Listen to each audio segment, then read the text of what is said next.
Sa ating huling kwento, sinundan natin ang mga pantas na lalaki. Mga dayuhang scholar na naglakbay dahil sa isang kakaibang bituin.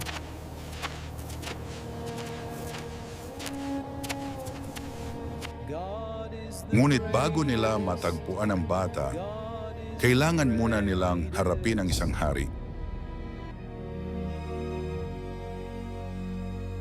Kung may isinilang na hari ng mga Hudyo, malinaw sa kanila kung saan magsisimula. Ang palasyo ang tahanan ng kapangyarihan at doon nakaupo si Haring Herodes. Nasaan ang isinilang na hari ng mga Hudyo? Nakita namin ang kanyang bituin. Isang tanong na hindi niya inaasahan. Sa panlabas, kalmado ang hari, ngunit may takot sa likod ng kanyang mga mata.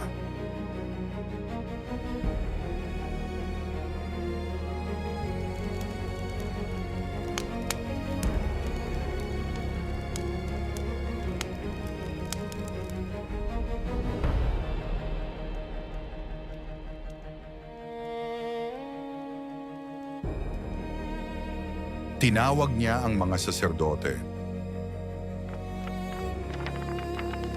Tinukoy ang Bethlehem.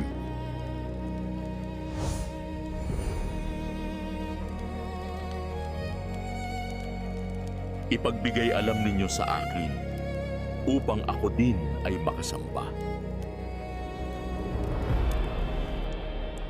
Ngunit ang mga pantas ay sanay sa pagmamasid, hindi lang ng bituin, kundi ng tao.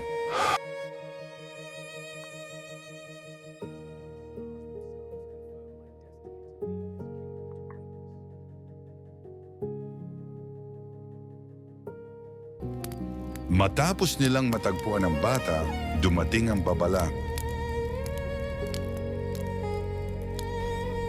Sila ay binalaan sa panaginip.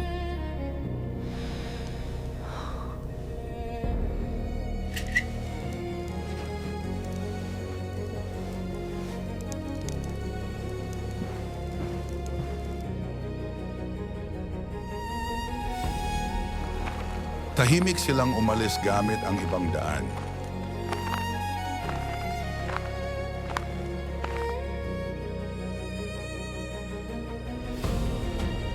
Nang mapagtanto ni Herodes na siya'y nalinlang, ang takot ay naging galit. You will obey my command.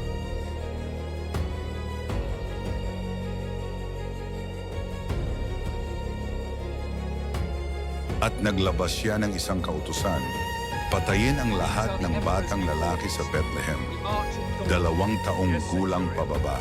Shall be done.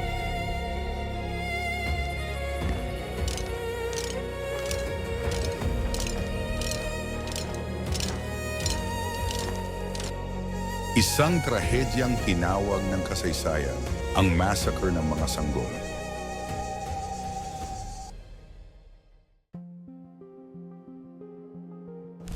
Ngunit dito nagsisimula ang mga tanong ng mga scholar. Marami sa mga historian ang nagdududa sa katotohanan ng pangyayaring ito. Walang tala nito sa ibang manunulat noong panahon ni Herodes. Maging si Flavius Josephus, ang isa sa mga unang historian na taga-Jerusalem noong AD 37, ay hindi ito binanggit. Kaya't sinasabi ng ilan, maaring hindi ito literal na kasaysayan. Marahil ay ito ay isang teolohikal na salaysay. Para ihalin tulad sa kwento sa Lumang Testamento ng isang batang hinabol ng kapangyarihan tulad ni Moises noon na nakaligtas sa kamay ng malupit na hari. Sa pananampalataya, ito ay katotohanang may kahulugan. Sa kasaysayan, nananatili itong bukas na tanong.